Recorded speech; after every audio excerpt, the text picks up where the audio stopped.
매일 아침 꼭 챙겨야 할 뉴스 딱 3개만 골라서 깊게 들여다봅니다. 뉴스 세계 시간인데요. 오마이뉴스의 곽우신 기자 모셨습니다. 어서 오세요. 네, 안녕하세요. 박지훈 변호사 모셨습니다. 어서 오세요. 안녕하십니까? 네, 김종배의 시선집중 유튜브 라이브로 진행이 되고 있습니다. 유튜브에서 함께해 주시고요. 자, 첫 번째 뉴스 가보죠. 네, 문재인 대통령이 사회적 거리두기 3단계 격상 가능성을 언급하며 현 위기 상황을 강조했습니다. 문 대통령은 정부 서울청사에서 코로나19 중앙재난안전대책본부 회의를 긴급 주재하고요. 더는 물러설 곳이 없다. 지금 확산세를 꺾지 못하면 사회적 거리두기 3단계 격상도 검토해야 하는 중대한 국면이라고 말했습니다. 문 대통령이 사회적 거리두기 3단계를 언급한 것은 이번이 처음인데요. 하지만 이 3단계 격상으로 겪게 될 고통과 피해는 상상하기조차 힘들다라면서 3단계로 높이는 것은 마지막 수단이라고 신중한 태도도 보였습니다. 다만 중대본에서 그 경우까지 대비하여 사전에 준비를 철저히 하고 불가피하다고 판단될 경우 과감하게 결단해 주길 바란다라고 가능성을 열어뒀는데요. 하지만 일각에서는 이미 늦은 게 아니냐, 하루빨리 격상해야 하는 거 아니냐 이런 지적도 나오고 있어서 정부의 딜레마는 상당히 커질 것으로 보입니다. 뭐 사실 한두 번 나온 이야기가 아니기 같은 때문에 얘기죠. 예. 근데 아무튼 1,000명을 넘어섰습니다. 신천지 사태 때도 1,000명은 넘지를 않았거든요. 그렇죠. 900명대까지 갔던 걸로 기억을 하고 있는데 1,000명을 넘어선 건 이번이 처음입니다. 문제가 좀 심각하다고 좀 봐야 될 것 같아요. 네. 거의 게릴라성이라는 거잖아요. 그렇죠. 이제 뭐저 사실은 역학조사도 사실 크게 조금 해가지고 많이 찾아내기도 어렵고 예. 그 유병률이라고 그죠. 검사에서 지금 확진율이 4%가 지금 넘어간다 그러거든요. 100명 중에 4명 이상이 지금 검사하면 나온다는 거니까 예. 또 지금 대기자가 꽤 된다고 합니다. 검사 대기자가. 그러면 뭐 계속 늘어날 건 좀 보이는데 네. 참 똑같은 얘기 같아요. 방역도 중요하지만 이 경제 부분 3단계 가버리면 이건 사실은 경제는 완전히 다운이 되는 거니까. 거의 뭐 꽁꽁 얼어붙는 그러니까 거죠. 방역하는 사람하고 또 정부 입장하고 특히 이제 경제 생각하는 정부 입장하고 좀 항상 조금 차이는 있는 것 같은데 글쎄요 뭐 한번 가버리면 끝인 거니까 최대한 신중하게 판단을 해야 되지 않을까. 그럼에도 불구하고 지금 나오는 사람은 상당히 많다 확진자가. 그게 좀 문제스럽긴 합니다. 어제 고위 당정 협의가 있었다고 합니다. 근데도 3단계 관련해 가지고 아무런 결론을 내리지 못하고 논의만 한 채 끝났다고 하는데요. 결국 상황의 심각성은 모두가 인지를 하고 있지만 3단계로 가는 게 그만큼 워낙 큰 그 리스크를 감수해야 되는 거기 때문에 자칫 갔는데 오히려 효과가 제대로 안 나올 수도 있을 것이고 경제적 대비는 과연 되어 있는지 우려도 있을 테니 정부가 딜레마에 빠져 있는 것 자체는 뭐 여러모로 이해가 됩니다. 하지만 지금 방역 당국이나 현장 일선에서는 계속 3단계에 대한 요구들이 있는 것도 사실이기 때문에 자영업자나 또 시민들 입장은 다를 거고요. 이게 좀 쉬운 문제는 확실히 아닌 것 같습니다. 다 입장이 조금씩 다른 것 같긴 해요. 뭐 정부 또 방역 당국도 그렇고요. 일반 시민들하고 또 자영업자하고 다 조금씩 다른데 참 이 판단 내리는 이제 결국은 뭐 정부 대통령이 판단을 내려야 될 부분 같은데 그러니까 상황상으로는 지금 해야 된다라는 그런 얘기가 계속 하고 있고요. 근데 이 자리에서 여러 번 그 말씀을 드린 기억이 있는데 방역이 경제다라고 정부가 이야기를 했잖아요. 네. 그럼 뭐가 우선돼야 되는지를 이미 정부 스스로 천명을 했기 때문에 그걸 실천을 하면 되는 거고요. 문제는 경제가 이제 그 한파에 휩싸인다라는 우려는 뭐 충분히 되는데 저는 그런 점에서 예산을 통과하면서 3조로 딱 묶어가지고 3차 긴급재난지원금을 이렇게 꽁꽁 묶어버린 것부터가 제가 볼 때는 좀 접근법이 잘못됐다. 아쉽죠. 예. 그러니까 제가 볼 때는 이 논의는 아마 불가피하게 이제 다시 불집해질 가능성이 크다고 보는데요. 3조 가지고는 턱도 없는 택도 없습니다. 턱도 없는 것이기 때문에 차라리 방역이 경제라고 해서 방역을 확실하게 잡고 문제는 그 경제적 여파를 다른 어떤 뭐 이 재정을 푼다든지 이런 걸 통해서 해결을 하는 이런 접근법을 취해야지 이도 저도 아니다 보면은 개도 구럭도 다 놓칠 수 있다. 그런 거 아니겠습니까? 지금 상황이 딱 그런 상황으로 지금 가는 것 같아서 좀 안타깝습니다. 그러니까 어제 뭐 일례로 중기부에서 그 3천억 원 정도 규모의 그 이제 중소기업들이랑 소상공인 자영업자분들 대출할 수 있도록 2천만 원 한도 내에서 이걸 오픈을 했는데 4시간 만에 다 동이 났다라고 합니다. 이 규모 좀 소진됐다고 하는데요. 그만큼 지금 그 소상공인 현장에 있는 분들은 대출을 내서라도 지금 하루하루 임대료를 내지 못해 갖고 지금 고통받고 있는 상황이기 때문에 만약 여기서 3단계로 올라가게 되면은 사실상 영업 자체가 불가능한 상황이기 때문에 사실 그렇게 되면은 폐업도 쉽지 않은 상황이거든요. 돈이 아예 그런 상황이게 되면요. 그러면은 결국 그 빚만 잔뜩 안고 지게 되는 거고 코로나 상황에서 지금 파산 신청자도 굉장히 급증하고 있는 여러 상황이기 때문에 아니 그러니까 네, 간단히 좀 이런 여러- 거예요. 네. 그러니까 3단계로 안 올리면 그러면 장사가 잘 되냐라는 거예요. 그러니까 오히려 상황이 복잡할수록 간단하게 접근하는 게 어찌 보면 상책일 수가 있는 거죠. 그래서 2.5단계에서 꽁꽁 묶어놓으면 그만큼 장사가 잘 돼서 자영업자가 사느냐라는 겁니다. 그게 아니지 않습니까? 그것도 아니죠, 사실은. 그잖아요. 그게 오히려 이도저도 아닌 어떤 상황을 발생할 수 있다, 발생시킬 수 있다라는 것이죠. 그런 점에서 본다면 어느 하나라도 확실하게 잡고 그 다음에 그것이 이제 미치는 여파에 대해서는 다른 어떤 보완책을 찾는 네. 이런 접근법이 필요하지 않나 싶은 생각이 좀 드는 건데요. 근데 그런 문제도 있고 또 한 가지는 이제 병상 수급 문제도 이제 지금 그게 가장 갈등의 문제가 불 더 아니겠습니까? 네. 아 이게 뭐 정부는 뭐 3주 안에 그 병상 10,000개를 확충하겠다 이런 식으로 발표를 했는데 도대체 어떤 방법으로 10,000개를 확충하겠다라는 건지도 사실은 궁금하고 그렇죠. 그럼 그동안 뭐 하고 있었느냐라고 하는 또 어떤 그 지적을 안 할 수가 없는 거고 저희가 지난주에 이제 그 의사 출신의 신현영 의원하고도 인터뷰를 했는데 병상을 확보한다라고 하는 의미가 단순히 그 병원 침대를 확보한다는 의미는 아니잖아요. 네. 문제는 거기에 어떤 필요한 의료진이 확보가 돼야 된다라고 하는 게 이제 같이 이제 붙는 물적 요소가 이야기인데 다 확보가 돼야 인적 요소까지요. 이게 어떻게 가능하냐라고 하는데 또 이런 문제가 있는 거거든요. 네. 그렇기 때문에 사실은 대책이 좀 면밀하게 짜여져야 되는데 뭔가 좀 뒷부로 가고 있다는 좀 지적이 계속 나오고 있습니다. 자, 그래서 저희가 2부에서 지금 병상 수급의 그 컨트롤 타워가 바로 국립중앙의료원이거든요. 국립중앙의료원의 정기현 원장을 인터뷰할 계획입니다. 잠시만 기다려 주시면 이 인터뷰를 통해서 좀 궁금증을 풀어보도록 하겠습니다. 자, 두 번째 뉴스로 넘어가죠. 네, 윤미향 더불어민주당 의원이 마스크를 벗고 여러 사람들과 와인을 함께 마시는 사진을 인스타그램에 올렸다가 논란이 일자 삭제를 했습니다. 윤 의원이 이제 지난 7일이 길어녹 할머니의 생일이었는데요. 이날을 기념해가지고 지인들과 함께 식사를 하는 이 사진을 올렸습니다. 길할머니 생신을 할머니 빈자리 가슴에 새기며 우리끼리 만나 축하하고 건강 기원, 꿈 이야기를 나누며 식사라는 글과 함께 올렸는데요. 코로나19 재확산으로 인해서 사회적 거리두기가 강조되는 시점이기 때문에 공인인 국회의원이 SNS에 이런 내용의 사진을 올리는 게 부적절하다는 지적이 나왔습니다. 윤 의원은 해당 사진을 삭제를 하고 코로나19라는 엄중한 위기 상황 속에 사려 깊지 못했던 부분에 진심으로 사과한다라면서 길어녹 할머니는 현재 연락이 닿질 않아서 만나뵐 길이 없어 축하 인사도 전하지 못했다. 지인들과 식사 자리에서 안타까움과 그리움을 나눈 것이 사려 깊지 못한 행동이 됐다라고 설명을 했습니다. 대신 방역 지침은 철저히 이제 준수를 했다라고 강조를 했는데요. 하지만 삭제 이후에도 논란은 아직 가라앉지 않고 있는 상황입니다. 일단 한마디로 부적절한 그 모임이죠. 네, 안 되죠. 그, 네. 그거에 대한 뭐 변명의 여지가 없는 것 같고요. 지금 이런 이 와중에 네. 그리고 또 해야 되는 얘기는 그거 아니겠습니까? 이 와중에 다른 사람도 아니고 국회의원인데요.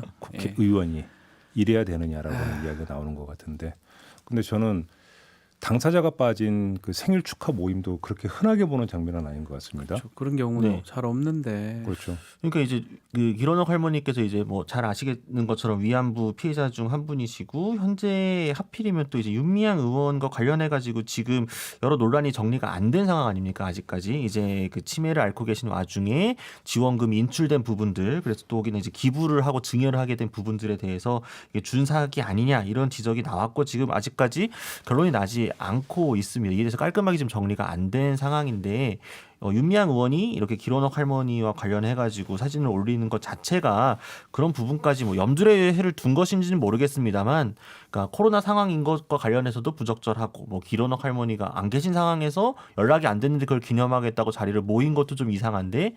지금 이런 문제까지 겹쳐 있다 보니까 이렇게 봐도 저렇게 봐도 썩 좀 좋아 보이진 않는 상황이 된 거죠. 근데 그 윤미향 의원이 길어녹 할머니 94번째 생신이다 이렇게 밝혔는데 틀렸어요. 92번째. 그쵸. 예. 92번째라면서요? 네. 보도록 보면. 뭐 그것도 좀 문제가 숫자 되겠죠. 뭐 헷갈려서 이렇게 좀 틀렸는지는 잘 모르겠습니다. 근데 아니 그 본인도 없는 상태에서 생신 축하를 할 만큼 각별한데 몇 번째 생신인지를 그렇죠. 틀린다라고 하는 게 좀 앞뒤가 맞습니까? 이거 뭐 하여튼 SNS를 좀 안 해야 되는데 이게 SNS를 통해서 뭐 저는 그렇게 생각합니다. 뭐 부적절한 것 같은데 가장 뭐 결정적인 게 글을 올려가지고 국민들이 다 보는 데서 SNS가 일기장이 아니거든요. 반공개가 되는 건데 그 정도를 좀 예상을 못했는지 지금 요새 지금 모임을 하는 국민들이 거의 없지 않습니까? 근데 국회의원이 본질은 SNS가 아니라 모임인 거고요. 예, 모임도 마찬가지입니다. 모임도 마찬가지고 예. SNS에 또 이거 올려가지고 구설수에 또 오르고 또 본인도 지금 자기 아직까지도 형사 재판 중인 상황인데 예. 참 그런 부분들이 좀 아쉽네요, 사실은. 아니 뭐 예를 들어서 직장인들 같은 경우는 직장 생활에 하면 점심을 먹어야 되고 그래서 불가피하게 식당에서 밥 먹는 것까지 뭐라고 할 수는 네. 없는 거죠. 먹고 살자고 하는 일인데 먹어야죠. 근데 문제는 어떤 정말로 어떤 그 아주 필수적인 것 이외의 어떤 모임들을 자제해 달라. 네. 심지어 지금 방역 당국에서는 가족 모임도 자제해 달라고. 해지 말아달라고. 거기서 또 전파가 많이 되니까요. 지금 그렇게 지금 그 대국민 호소를 하고 있는 거잖아요. 이런 상태에서 이제 굳이 이렇게 모여야 되느냐? 뭐 거기에 대해서 뭐 입이 10개라도 별로 할 말은 없어 네. 보입니다. 네. 넘어가죠. 네. 마지막 뉴스 가죠. 네, 주호영 국민의힘 원내대표가 어제 긴급 기자간담회를 자청하고 민주당과 공수처장 후보 협상 내용이 진행됐던 점을 공개했습니다. 국민의힘이 공수처 출범 자체를 무산시키려고 발목을 잡는다는 민주당의 프레임에 반박하기 위한 것이었는데요. 주 원내대표는 청와대와 민주당이 검사 출신 공수처장을 원하지 않는다라는 입장을 밝혔다라고 주장을 했습니다. 당시 김태년 민주당 원내대표가 청와대가 검사 출신은 안색을 표한다. 공수처가 사법개혁의 상징인 만큼 공수처장은 법관 출신이 어떻겠느냐라고 했다라는 건데요. 이에 이제 주 원내대표는 정치적 중립성이 담보되고 검사 23명을 지휘할 수 있는 경력과 능력이 있는 법관 출신이면 받을 수 있다라고 답했다라고 이야기를 했습니다. 또 이제 김태년 원내대표뿐만 아니라 박병석 국회의장이 추천한 인물들 중에서도 다수에 대해서 동의 의사를 밝혔음에도 여당이 공수처법 개정안 처리를 강행했다라고 문제를 제기한 건데요. 이에 대해서 민주당에서는 박성준 원내대변인 명의로 양당 원내대표 간 회동 내용을 언론에 일방적으로 공개한 것은 정치적 예의에 어긋나고 불쾌한 행동이라고 반발했습니다. 또한 김태년 원내대표가 발언했다고 전해진 그 내용은 거짓말이라고 단정했습니다. 그러니까 정리를 하면 공수처법 개정안이 국회에서 통과되기 전에 두 원내대표 간에 이런 그 협상이 있었다 이런 이야기입니까? 네, 정리를 하면? 그 전에 주 얘기가 나왔다는 원내대표는 거죠. 그 개정안 처리 직전까지도 막구 협상이 진행 중이었다 이런 식으로 얘기를 했습니다. 그래요? 네. 근데 이걸 이제 공개하는 이유가 뭐예요? 뭐 사실 물론 이제 어제 이야기를 했던 거는 그러니까 민주당이 얘기하는 것처럼 국민의힘이 공수처 출범 자체를 반대하고 있는 것이 아니다. 우리도 합리적인 후보가 나오면 추천할 수 있다. 인정할 수 있다. 그리고 우리는 다수 이미 인사들에 대해서 동의도 한 적이 있다. 너무한 거 아니냐. 이런 주장이었습니다. 근데 그럼에도 국민의힘의 이제껏 계속적인 어떤 패턴을 봤을 때는 뭐 주요 총선 때 공약으로 하려고 했던 부분도 있었고요. 또 위원들 보면 위원 몇 면이 사실 공수처를 반대하는 사람을 추천위원으로 만들었거든요. 그런 부분이 있기 때문에 사실 그리 어렵고 저는 뭐 개인적으로 요 부분은 생각이 다를 수 있지만 굳이 검사 출신 할 필요가 있나 싶어요. 그걸 뭐 청와대에서 뭐 오더를 준다 해가지고 추천위원들이 그걸 그렇게 할 리는 없는데 이 15년 이상의 법조 경력이 있으면 판사든 검사든 변호사든 뭐 상관이 없는데 주요 견제 수단이 검찰을 견제하기 위해서 하는데 또 굳이 또 검찰을 꼭 해야 되느냐.